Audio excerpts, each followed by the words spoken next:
¿Para qué mirar películas de terror cuando la realidad misma puede ser más aterradora?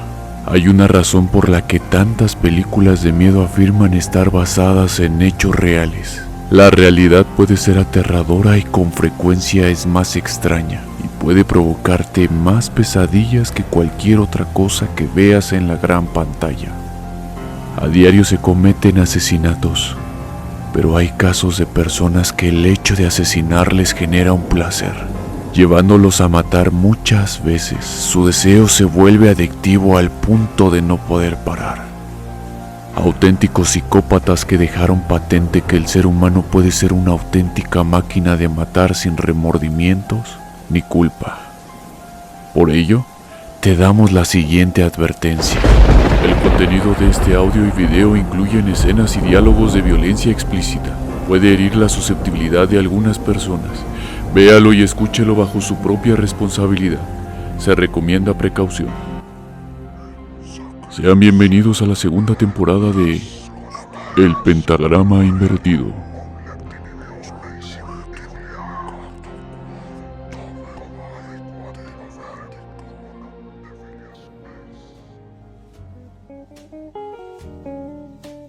¿Qué tal, amigos? Sean una vez más bienvenidos a su programa El Pentagrama Invertido. Nos encontramos muy emocionados de estar de nuevo con ustedes, ya los extrañábamos, pero pues desgraciadamente por la situación actual del COVID en el mundo no habíamos tenido la oportunidad de grabar tanto como quisiéramos. Pero afortunadamente dicha situación está normalizándose o al menos controlándose, y gracias a esto pues ya podemos estar juntos, mi compañero y hermano Eduardo Ramírez y su servidor Juan Carlos Vite. ¿Cómo estás, amigo? Muy bien, amigo, muchas gracias. Después de casi 1 año y medio regresamos con esta segunda temporada en el Pentagrama Invertido con nuevas historias, y qué mejor hacerlo en este día tan especial, el Día de Muertos. Es correcto. Desde hace ya un tiempo teníamos pensado grabar la segunda temporada del Pentagrama Invertido, pero pues por obvias razones no habíamos podido. La pandemia nos pegó a todos de diferentes maneras. Desde pues lo más sincero de nuestra parte, les deseamos que estén bien ustedes y su familia, que no hayan tenido ninguna pérdida, y pues estamos aquí para acompañarlos y amenizarles sus tardes, sus días o sus noches, donde quiera que estén y a la hora que nos estén escuchando. Y efectivamente, iniciamos esta segunda temporada con un caso muy especial. Ya nos vas a platicar tú más a detalle, amigo, y la verdad somos todo oídos y estamos a la espera de que pues nos comiences a relatar todos estos sucesos. De acuerdo, en esta ocasión les quiero contar una historia que particularmente me llamó mucho la atención, por muchas razones. Una de ellas, y creo que es la que más peso tiene, es que los detalles son muy escalofriantes. Sucedió aquí en México, en la ciudad de Querétaro. Seguramente ya hayan escuchado hablar de la hiena de Querétaro, pero ahora les cuento más detalles, ya que aún sigue viva, y por si fuera poco, ya está en total libertad. Pero bueno, sin más preámbulos, comenzamos.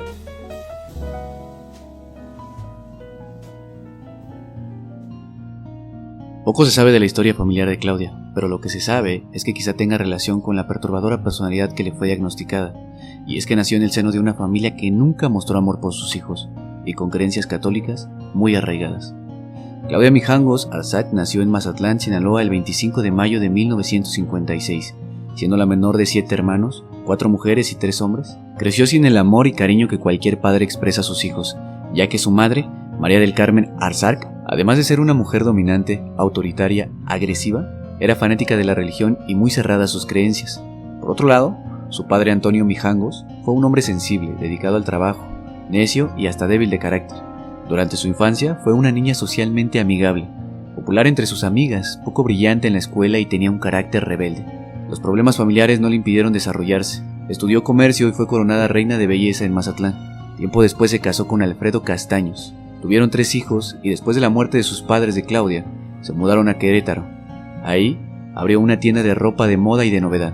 Tiempo después, comenzó a manifestar crisis agresivas y depresivas. En una ocasión, después de una discusión, persiguió a su esposo con un machete en la mano y en otra ocasión, lo agredió con unas tijeras en la cabeza. Y en 1984, después de un arranque de furia, discutió con su esposo y terminó dejándolo afuera solo con ropa interior. Ya para 1988 presentaría una crisis más intensa en la que comenzó a hablar de brujería que le hacían. Incluso llegó a decir que los vecinos le echaban pájaros muertos en su patio para hacerle daño. En otra ocasión dejó ir a dormir a su hija mayor, Claudia María, a casa de una amiga del colegio, pero en la madrugada acudió por ella y le reclamó a los padres de su amiga el por qué le querían robar a su hija. Claudia, quien era muy devota de la religión católica, inscribió a sus hijos en el colegio Fray Luis de León, una escuela de frailes agustinos muy conservadora. Su devoción era tal que consiguió dar clases de ética y catecismo en el colegio. Ahí conoció al padre Ramón. Unos dicen que no pasó nada con el padre, otros dicen lo contrario. Lo cierto es que Claudia Mijangos empezó a tener problemas en su matrimonio y hasta probó terapia de pareja con su esposo. Esta fracasó completamente hasta llegar al divorcio que la dejaría con la custodia completa de sus hijos. Claudia cada vez se alejaba más de su esposo y era habitual encontrarla en la escuela, en las clases de catecismo. Al padre Ramón tampoco le era indiferente y comenzaron un romance, o al menos eso apuntan las versiones, porque la escuela jamás dijo nada al respecto, pero tampoco lo negó. Únicamente la iglesia de Querétaro tramitó el cambio del padre Ramón después de los asesinatos. Con el paso del tiempo, el estado mental de Claudia se puso peor y empezó a escuchar voces en su cabeza. El director del colegio de ese entonces, Rigoberto Castellano, quien recuerda, y cito, ella veía cosas, ángeles, decía cosas incoherentes y realmente se descomponía psicológicamente. Claudia Mijangos buscó entonces desesperadamente la anulación de su matrimonio, pero no había argumentos suficientes y esto la frustró. Ella seguía muy enamorada del padre Ramón y no entendía por qué no podían estar juntos. El 23 de abril de 1989, Alfredo Castaños llevó a sus hijos a la kermés anual del colegio. Al dejarlos en su casa por la noche, tuvo una pelea con su ex esposa. Se fue, dejándolos a los niños con Claudia en crisis nerviosa y fuera de sí. El domingo 24 de abril de 1989, un trágico hecho conmocionó a Querétaro. Sus habitantes se enterarían por los medios de la comunicación del sangriento asesinato de 3 menores a manos de su madre.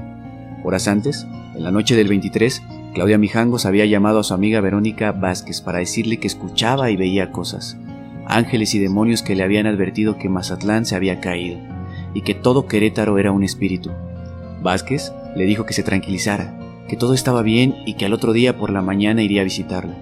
Durante la madrugada, aproximadamente a las 4 de la mañana, Mijangos bajó a la cocina en busca de 3 cuchillos y se dirigió al cuarto de su hijo más pequeño. Alfredo, de tan solo 6 años, se apoyó sobre la cama, lo tomó de la mano izquierda y al nivel de la articulación de la muñeca comenzó a cercenársela. Alfredo despertó pero no pudo hacer nada contra la fuerza de su mamá. No dejaba de gritar y en cuestión de segundos la mano había sido amputada por completo. Después lo apuñaló 2 veces en el tórax al nivel del esternón. Luego lo volteó y lo volvió a apuñalar 2 veces más a la altura de la espalda. Los gritos de Alfredo despertaron a la hermana mayor Claudia María de 11 años, quien entró a la habitación y preguntó: ¿Qué estás haciendo, mamá? No me mates, por favor. La hiena no se detuvo y apuñaló a Claudia María de la misma forma que su hermanito.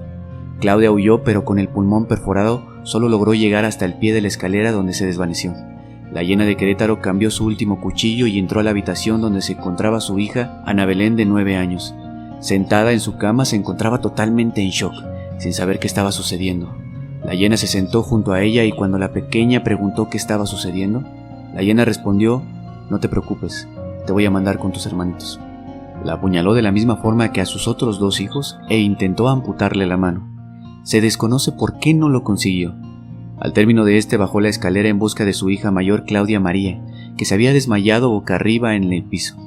La arrastró a la planta alta a la recámara principal. Fue por sus otros 2 hijos y apiló sus cuerpos, uno tras otro en la cama.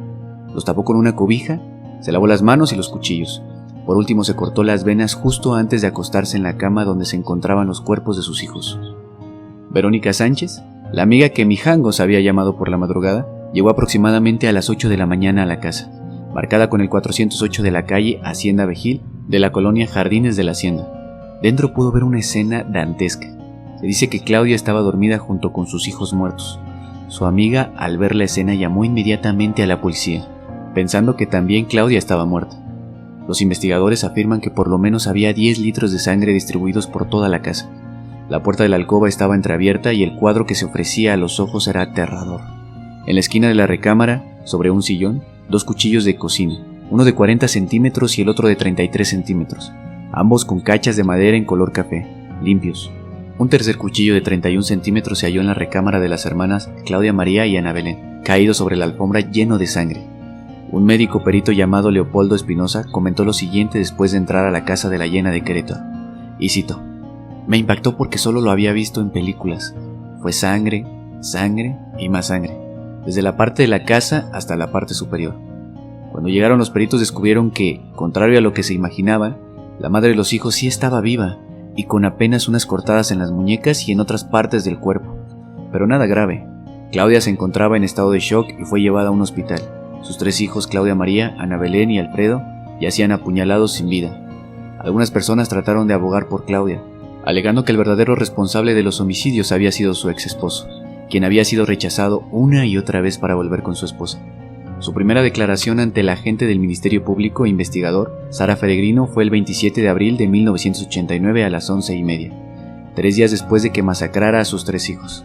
En ella se responsabilizó del crimen al padre Ramón, el sacerdote que se dice amaba y que aseguró le hablaba telepáticamente. Y cito: "El padre Ramón me hablaba telepáticamente, él influyó para que me divorciara, pero como mi madre era un freno moral para que me uniera a él, el padre Ramón con maleficios mató a mi madre. Como me sigue trabajando mentalmente para poseerme, y también mi marido quiere regresar conmigo y me trabaja mentalmente. Fue tanta la presión que me descontrolé". Después cambió su declaración y dijo que no se acordaba de nada, que le había despertado su amiga Verónica Vázquez, quien tocaba la puerta de su casa y que después la habían trasladado al hospital. Hablaba de sus hijos como si estuvieran vivos. Y cito: "Mis niños están dormidos en la casa. Yo quiero mucho a mis hijos. Son niños muy buenos y no son traviesos". Mientras tanto, las autoridades retuvieron a Alfredo Castaños creyéndolo responsable de los hechos en un principio. Declaró lo que él sabía. Los había llevado un día antes en la noche después de la kermés a la casa de su madre, Claudia Mijangos. Cuando lo dejó discutió con ella una vez más, era cosa habitual desde hace mucho tiempo. Él le dijo que volverían, que podían arreglar las cosas, pero ella una vez más lo rechazó. Eso fue todo lo que se sabía de aquellas horas en las que sucedió el terrible multihomicidio. Castaños sabía más, pero no lo relacionó. Sabía que una de las causas por la que se estaban divorciando era porque Claudia se había enamorado de otro hombre. Después de las investigaciones correspondientes, los peritos y criminólogos determinaron que nadie más que Claudia Mijangos había cometido los crímenes con distintos cuchillos provenientes de la cocina. El 30 de noviembre de 1989, el doctor Eduardo Quintero Rodríguez, médico cirujano especializado en neurología, le practicó un examen para determinar su estado de salud neurológico y concluyó que era portadora de una psicosis de tipo paranoico, aunque estaba perfectamente ubicada en tiempo, espacio, persona y lugar, y sabía perfectamente la causa de su internamiento sin mostrar señales de arrepentimiento o la pena moral de una madre que había perdido a sus hijos, con una actitud despreocupada y sin sentimientos de culpabilidad. Mijangos enfrentó su proceso en el penal de Querétaro y finalmente el 19 de septiembre de 1991 fue recluida en el anexo psiquiátrico del Centro Femenil de Readaptación Social de Tepepan, al sur de la Ciudad de México. El juez le impuso la sentencia más alta que se pudo dictar en ese tipo de casos: 30 años. El 24 de abril del 2019 salió libre a sus 63 años, al cumplir la sentencia en el anexo psiquiátrico por el triple filicidio cometido el 24 de abril de 1989.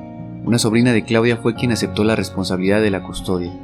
En el exterior del penal ya le esperaban 2 familiares, quienes llegaron al lugar a bordo de una camioneta Mazda CX-7. La mujer vestida de azul y con el cabello rubio subió sus pertenencias a la cajuela de la camioneta y posteriormente abordó el vehículo y se retiraron. La enfermedad que Claudia Mijangos presenta es uno de los más de 40 tipos de epilepsia que existen. Es muy especial, ya que cuando ocurren estos episodios el sujeto pierde toda la conciencia de sus actos estando despierto. A esto se le llama automatismo. Este no necesariamente es violento, son pocos los casos en los que se presenta agresividad. Ahora bien, déjame platicarte un dato que me llamó mucho la atención. Dentro del anexo psiquiátrico le hacen varias preguntas. En una de ellas responde lo siguiente, y cito: "No me arrepiento de nada de lo que hice en el pasado, y sé que tu pregunta se refiere a la tragedia porque fui condenada por 30 años. No me arrepiento por la sencilla razón que yo no cometí ese crimen. En ese momento algo muy poderoso se apoderó de mi cuerpo y fue quien realizó ese terrible suceso. Definitivamente no era yo. Por más que intento recordar lo que pasó esa noche, no puedo. Realmente es como si otra persona me hubiera poseído. No lo digo para enmendar el error porque ya pagué con creces mi condena. Podría dar mis justificaciones porque cometí esa aberración, pero soy sincera, no recuerdo absolutamente nada de esa noche. Solo tengo recuerdo de una voz aterradora rondando en mi cabeza, y acto seguido desperté llorando en una celda. Pensé que todo era una pesadilla, o que había pasado un accidente y que me habían dejado inconsciente. Cuando me enteré de lo que había hecho, sin yo saberlo, grité de dolor. Nadie sabe lo que sufrí y realmente pagué caro el haber sido víctima de algo que se apoderó de mí. Tuve la mala suerte de ser la elegida para vivir esa terrible experiencia. Y hasta aquí, la historia de Claudia Mijangos, la Hiena de Querétaro. Una historia que nunca debió pasar y que no debemos olvidar.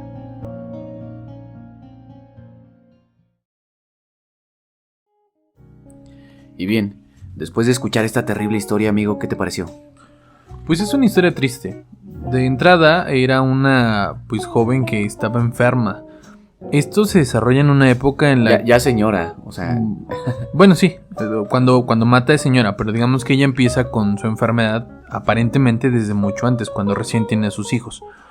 Entonces, triste en el sentido de que actualmente tal vez hay mucho avance en la ciencia, se sabe mucho más de este tipo de situaciones. Entonces, este tipo de focos rojos, pues no los veían. Tal vez era alguien que pues era disperso, era un poco rara, pero de ahí, si esta situación se hubiera llevado tal vez a la actualidad, y digo tal vez, porque no es un hecho, se pudo haber evitado. Bien, llevemos esta historia a la actualidad. ¿Qué crees que hubiera pasado en el México de hoy? Pues es que no es mi punto, no es un hecho que se pudiera haber evitado, pero actualmente, por ejemplo, no sé, yo me siento mal, busco en Google y me doy una idea y digo, bueno, puedo tener esto. Hay mucha gente que, hacen burla de este tipo de situaciones porque Google te dice a todo que tienes cáncer, pero por lo menos te da una noción. Entonces, en este momento tengo esta aflicción, me siento creo así. que Claudia Mijangos hubiera buscado en Google cómo matar a niños. No, yo siento que la estás satanizando. Sí mató, pero era una enferma. Pero por supuesto que es una enferma. Me parece que no hay justificación para lo que hizo y me parece muy mal lo que hace cuando empieza a dar sus declaraciones, que es no me acuerdo, algo de mí se apoderó. Ese tipo de declaraciones que ya escuchamos en la primera temporada me parecen absurdas. Ella, como bien el psiquiatra estableció en su análisis, estaba bien ubicada en tiempo y forma. No sé si lo recuerdes. Sí, pero pues hay gente que puedes perder el control en un momento. Digo, si nos está escuchando alguien que sepa del tema, alguien, pues, un especialista, nos puede aclarar si esto es real, que en algún momento puedes ser cuerdo toda tu vida y en algún punto, pues, pierdas el control, no sé, te desquiciaste. Yo creo que fue el caso. Digo, realmente ella sabe la verdad, si realmente los mató, si tiene esas intenciones. Es extraño que durante toda una vida fue una persona normal con sus peculiaridades, pero pues en algún punto se deschavetó, como bien dice. Así es, desconocemos cuál haya sido el detonante de Claudia Mijangos, pero ¿qué tal eso de que ya salió de prisión? Pues fíjate que eso sí me preocupa. Digo, en apariencia no vive cerca de mí. Perdón, de la prisión no, del psiquiatra. Pues sí, estaba encerrada, digo, para fines prácticos estaba encerrada. Sí es preocupante en el sentido de que pues tú no sabes si es tu vecino. Lo que platicábamos en la primera temporada, una de las cosas es que el asesino, el monstruo puede estar al lado tuyo y pues no tiene la apariencia malvada como en las películas. Se puede verse como la abuelita más noble, más tierna y tener una mente asesina. Entonces, esa parte sí es preocupante. No sé, digo, y como bien lo mencionabas antes, en nuestro México querido, pues a veces no se tiene como la revisión correcta de ese tipo de casos. Entonces, es alguien que puede reincidir si no tiene su tratamiento. Normalmente estos tratamientos que tienen ellos ya es de por vida. Si lo deja de tomar, pues puede reincidir. Eso sí es muy preocupante. Qué miedo, ¿no? Que, como bien dices, que sea tu vecino. Digo, si hay personas que nos están escuchando en Querétaro, tengan mucho cuidado porque la verdad es que tener a un vecino como Claudia Mijangos puede detonar cualquier cosa, ¿no? Que no le digas buenos días y que ya tengas en la noche tocando a tu puerta. Pues esperemos que no. Digo, en sentido estricto, si salió es porque algún profesional consideró que pues estaba mentalmente cuerda, por lo menos en este momento. No sabemos. Entonces, digo, cuídense mucho, es lo que siempre repetimos. Estas historias tan truculentas no es por mirar hacia otro lado, es para que veas que sí existen y te cuides y seas desconfiado, digo, de los que te rodean, en el buen sentido, en el que te protejas tú y protejas a tu familia. Así es. Una de las cosas que sí me salta, y digo, por eso les pido, bueno, aclaramos que nosotros no somos profesionales, nos les platicamos estas historias que investigamos, pero pues desconocemos muchas cosas. A mí una de las cosas que sí me salta es por qué llevar 3 cuchillos para sus hijos. Digo, en sentido práctico, pues puedes con un mismo cuchillo cortar la cebolla, el chile y el jitomate, no sé. O sea, ¿por qué 3? Eso es lo que sí, si alguien tiene una idea, pues nos lo puede dejar aquí abajo en los comentarios, en el caso de YouTube. También otra cosa que a mí también me llamó mucho la atención fue por qué le cortó la mano izquierda al niño e intentó también cercenársela a una de sus hijas. Sí, exactamente, ese es mi punto. O sea, debe de tener algún tipo de significado, por lo menos para ella. Tal vez, digo, no sé si en este caso, o si siempre suceda que si cortas la mano izquierda significa algo, la derecha significa algo, o simplemente en el caso específico para ella tenía un significado especial. O simplemente estaba loca y no tiene ningún tipo de significado o sentido. Eso solamente ella lo sabrá. Pero pues en fin. Espera, antes de que cerremos el programa, me gustaría agradecer a todas las personas que nos escuchan, inclusive en otros países como Nicaragua, Chile, España, Ecuador, Perú, Colombia, Argentina y en Estados Unidos. Es correcto, recibimos muchos mensajes de agradecimiento, nos pedían más capítulos, desgraciadamente como les mencionamos pues no podíamos grabarlo, pero ya estamos aquí. Nos da mucho gusto que esto que hacemos con tanto cariño les agrade. Tenemos especial agradecimiento a, por ejemplo, Leslie Carol, Edson Joaquín, Blanca Fonseca, Fabio Fernando, Fernando Isaías, Michelle Enciso, Fernando García, entre otros. Nos gustaría mencionarlos, pero la verdad el tiempo no nos daría. Pero créanme que leemos todos sus comentarios. Muchas gracias. De verdad que todos sus comentarios para nosotros son muy importantes. Y como bien lo comenta mi amigo y compañero Juan Carlos Vite, créanme que todo esto lo hacemos con mucho cariño y de verdad que esperamos que disfruten de este capítulo como nosotros lo hacemos cuando lo grabamos. Es correcto, muchas gracias. Y hasta aquí, la historia de Claudia Mijangos, la Hiena de Querétaro, una historia que nunca debió pasar y que no debemos olvidar.